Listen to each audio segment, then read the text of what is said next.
Hey, what's up guys, this is VXO Media, welcome back to my channel, and in today's video we are going to be looking at Horacio Pagani's life. And when I say we're going to be looking at his life, I mean we're going to be looking into his childhood, into his studying time, so when he was at the university, and to the times when he worked at Lamborghini, and all the way to when he made his first car. Just very quickly before we start, I am kind of sorry because I don't have a really good English accent, so maybe you won't understand a word or two, but I think it's going to be alright. Anyways, enjoy! So let's start with where exactly was Horacio Pagani born. He was born in Argentina, in this exact town. He was born on the 10th November 1955. Just a little about his parents. So his dad, Luca Pagani, was a baker from Italy, and his mom was Maria Pagani. Now, Horacio actually took an interest in engineering while he was still living in Argentina. So, from an early age, Horacio was able to carve out his own intimate place in which he could focus on reading car magazines and sketching, inspired by what he read. Just from one of these magazines, he was able to learn about the lives and businesses of the undisputed idol of all Argentinians, Juan Manuel Fangio. By that time, the driver had just retired from racing, while Horacio used to spend most of his free time reading, drawing, analyzing, modeling, and feeding on new technical and artistic know-how. Thanks to a special book called The Selection of the Reader's Digest, he discovers the genius of Leonardo da Vinci, which will have a great influence on his entire work and philosophy to come. He will find out that every object, every piece of creation must be beautiful and functional at the same time, in a dance of art and science, technology and design that will deeply mark all his upcoming work. Here is something that he designed and drew back when he was younger. For example, you have this beautiful green model car which actually looks quite like the Zonda. He actually inspired the Zonda. He actually basically made the Zonda as a kid. He just fully finished it later on when he was older. And here is a drawing as well. Basically kind of looks like the Zonda, kind of just, the back part and all. But still, very impressive. And when Horacio was about 14 years old, that is when his engineering talent and just everything actually started. So when he was around 14, he got a Sachs Televel engine from the 50s as a gift. It was damaged and out of use. But together with his friend Gustavo Marani, which he called Gustavito, they were planning to build a go-kart as they shared the same passion for cars. Thus they went to Sarana, I hope I pronounced that right, that was a small village in the surroundings, to purchase 4 small wheels. But then they realized that with one single go-kart they couldn't have fun together. So they soon gave way to the project of 2 mini bikes. Now Gustavito managed to find another engine, a Deem 48cc, that's the same that was mounted at the time on the Italian bikes in Legnano. The Marani family owned a workshop, which became the place where the two friends used to meet to build their mini bikes. The frames were very similar, but the engines were very different. Horacio's was a 125cc, while his friend's one was only a 48cc. The two bikes were different, not only in size but also in definition. They built every single detail by hand: the fuel tank, the fenders, the forks, the exhaust pipes. Gustavo's bike looked more like a chopper model. Horacio's one was a motocross. But both were great, although very different from each other. The two bikes were so original and eye-catching that attracted great attention in the town, and time later the owner of a store wanted to display them in his shop window. Before finishing high school, Horacio had the chance to build with his own hands a 4-wheeled vehicle. A company in Mar del Plata, in fact, offered a plastic body kit reinforced with fiberglass to be adapted to the frame of another car. In Argentina, the vehicle was known as a dune buggy. Dune buggy, I don't know how it's pronounced, don't judge. Horacio was immediately captured by the new challenge. He launched himself into the project and wasted no time in buying the bodywork. At a scrapyard, he found a Renault Dauphine in a bad condition and with a broken engine. History was repeating again. From that moment on, all his energies were concentrated on his new adventure, which exceeded in effort and complexity, the one that saw him struggling with a bike.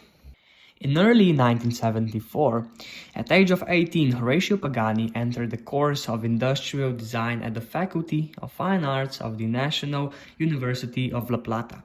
He settled in the city 450 kilometers away from Casilda, in a typical residence for students, with the intention of spending there the next 5 years of his life.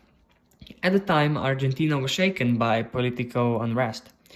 The course attended by Horacio was discontinued during the academic year because of the repeated suspension of the classes. The year after La Plata opened with the same problems, thus Horacio decided to attend the course of mechanical engineering at the National University of Rosario. However, as months passed, a gradual sense of frustration took over his soul.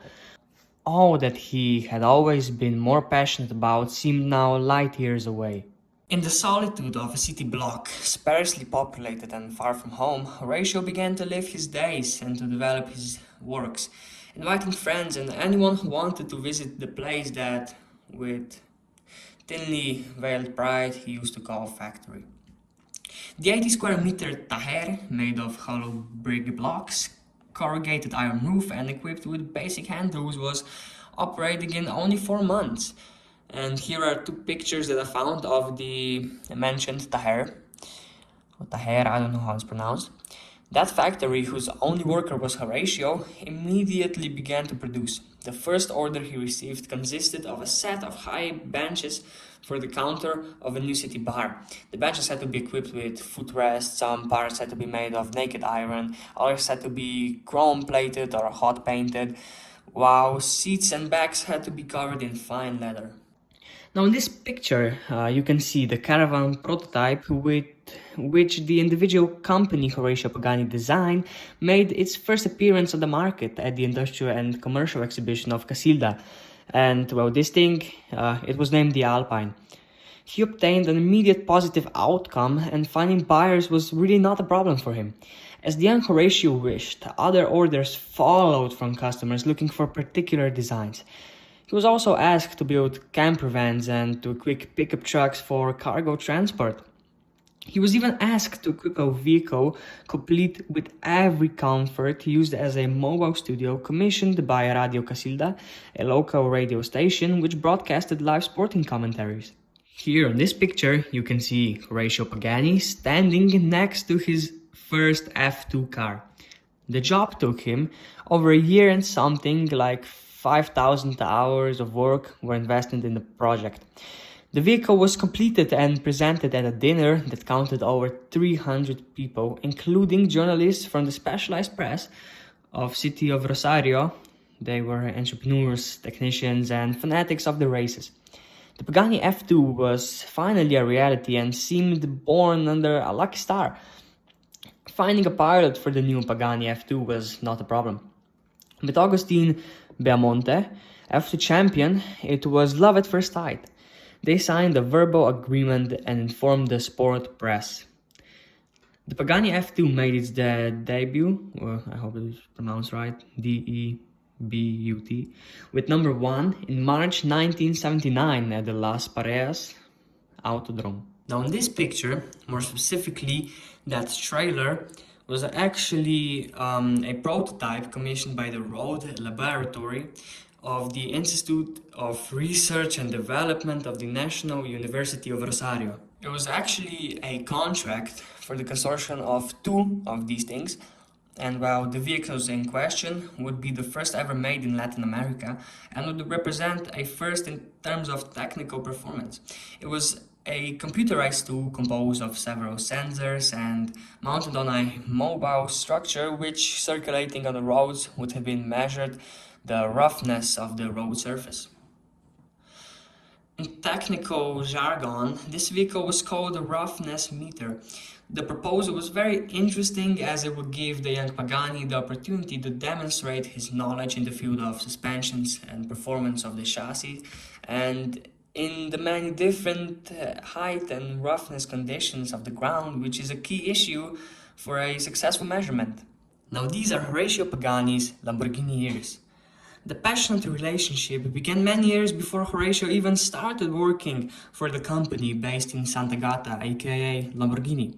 He was fascinated by Breton's style. He admired his work and felt a great harmony of style with the designer, father of the most fascinating Lamborghinis of all time, which were the Miura and the Countach.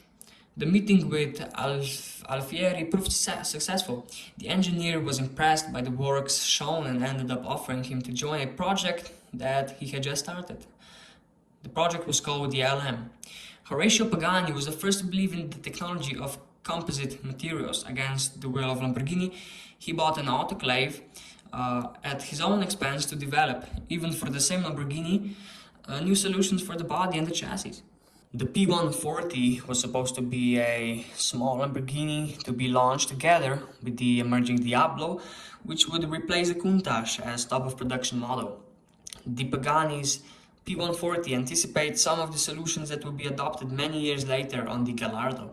In 1985, Horacio Pagani and his team built the very first car entirely made of composite materials, the Countach Evoluzione, which will lay the basis for all future applications of carbon fiber and composite materials in the automotive industry. 2 years later, on the occasion of the 25th anniversary of the company, aka Lamborghini decided to resume the restyling of the Countach, and the project was entrusted to Horacio Pagani, and this represented a great opportunity for him. He sketched some solutions for the new parts of the car, which were then realized and had an extraordinary commercial success. In the early 90s, Horacio tried his hand in the design of a new car, which should have been produced for the 30th anniversary of the company. The project was called the L30, but it sadly never saw the light. But the formal research made by Pagani continued until the definition of the 1:15 scale model. In the same period, Horacio worked together with the Lamborghini team to carry on with the project of the Diablo 30th anniversary, for which he designed a certain number of components, including the front bumper. Other restyling projects, such as the Grand Cherokee that had been conceived for the giant Chrysler, were well underway when had to be suspended, since the company was well overwhelmed by the terrible economic situation caused by the Gulf War. The impasse created by the war and the overseas crisis convinced Pagani to steer his own research elsewhere. Since very little of his intense project work had seen the light in terms of cars actually produced, he decided to give life to his most ambitious dream, his own supercar. In this creative process, he synthesized all the best design elements appeared in previous projects. Soon after that, modern design arises and the Zonda is taking shape. And well, to finance the Zonda project, Modena Design develops composite materials for many companies of the industry and not participating in both the construction of prototypes and the manufacture of parts for Formula One and for the aerospace industry. During this incessant work, the company gets to an always deeper knowledge in carbon fiber, which led to the design and realization of the first 100% Pagani car. Horacio knew about the uphill race battle ahead of him, but was determined to see the obstacles he would encounter as inevitable stages of a way of life that would have allowed the realization of his dream. At that time, Horacio was still working in a building in Sant'Agata and had started to work on a new factory just before the Gulf War plunged the car industry into crisis. He then had to choose between the construction of a new headquarters and the project of the car. He decided to focus on the car, because if he failed, well, the company would sink with it, otherwise the new factory would have provided its own finance. And around 8 years later, in 1999, the Zonda C12 is presented at the Geneva Motor Show. Horacio Pagani began this adventure with barely any means. Until 1998, he funded the Zonda C12 project exclusively by himself, aware that no one would believe in such a challenge if he himself had doubted. The intention was to create a car so captivating on an emotional level that the customer would buy it without even thinking. The car was supposed to have the sensual traits. Horacio thought of combining the sinuosity of a curvy woman with the aggressive look of a fighter bomber. That is the ultimate expression of speed, technology, exaggeration, and engineering, taking as stylistic inspiration the cars of Le Mans of the late 80s and early 90s. The choice of the engine was obvious. Fangio wanted to be Mercedes, and Pagani was happy with it. With that 12-cylinder engine that represents, well, the history of the Italian car. And now in the year 2000, this is where Pagani was basically made. In 2000, Pagani actually became kind of famous. People actually started to know about Pagani as the company.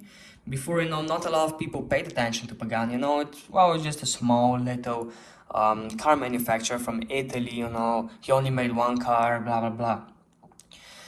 And now in 2000, the Zonda S was also debuting in Geneva. So now, basically a year after the exciting debut of the Zonda C12, Pagani Automobili was able to present the Zonda S, which brought out a massive 7-liter engine. The car, in addition to the enhanced thruster, presented a wide range of technical improvements. Inspired by the good fortune that invested the Zonda C12, Pagani spent the next 2 years trying to consolidate the project and starting in the meantime a feverish work of promotion of the Atelier.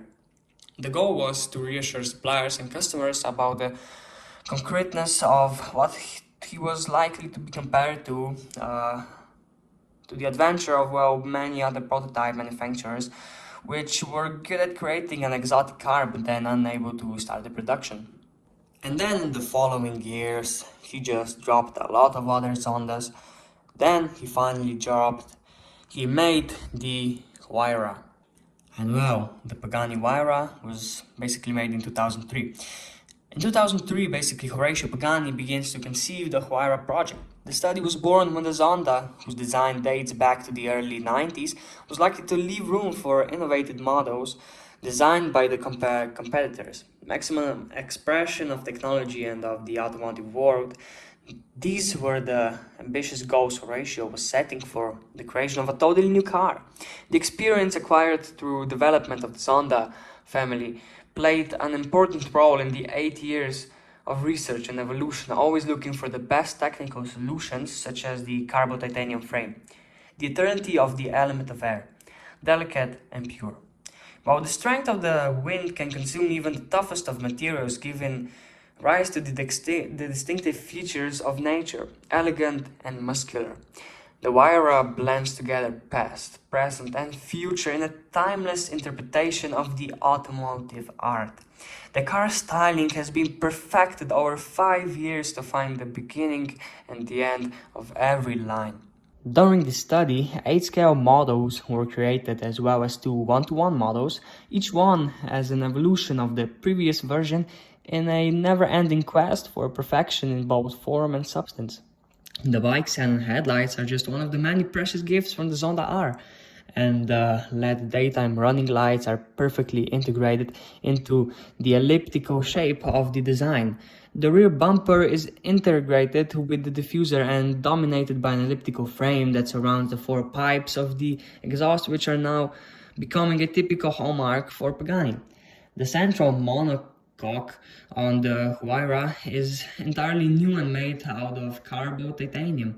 The fuel tank is located entirely in the most protected area of the monocoque, behind the driver, and is reinforced by the safety cell made of several ballistic derived composite materials. The front and rear subframes offer exceptional stiffness to weight ratio, allowing the suspension to work better. Then after making the normal Huayra, he also made a Huayra BC, and after that he even made another Zonda model called the Zonda HP Barchetta, and then more Huayras.